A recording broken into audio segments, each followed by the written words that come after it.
Hey guys, what's going on? Just got a quick tip here for you. Have you ever dealt with one of these aerators that's busted off? Let me show you what I'm talking about here.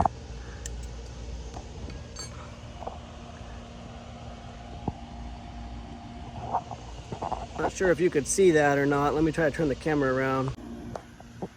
But right there, it's completely busted off, so you can't really get any pliers on it to spin it out.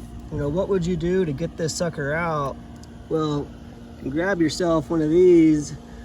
This is actually called, I think it's a sprinkler removal tool. Picked it up from Home Depot. There's actually two heads. Got the other head right here. It's a little bit bigger, so you have two different sizes. But basically, if you pick yourself up one of these, you can put this in the slot here, and then you kind of have to tap on it a little bit with your hand to get it seated in there. You don't want to tap too hard because you definitely, well, you can see this is tapered here.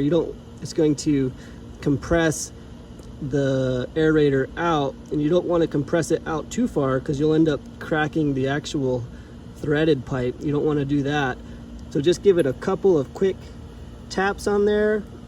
I'm going to try to spin it out without tapping because I already got it loose before the video. But you can see that those jaws will actually grab that sucker and it will spin it out. And I've been doing this about 5 years now, and I think I've only seen one of these that I couldn't get it out because it was busted so far inside of there. But this works pretty much 95% of the time. And voila, simple as that. So that's just a quick tip.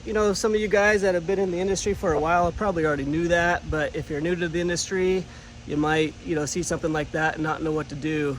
So anyways, pick one of those up, put it on your truck. You'll need it eventually.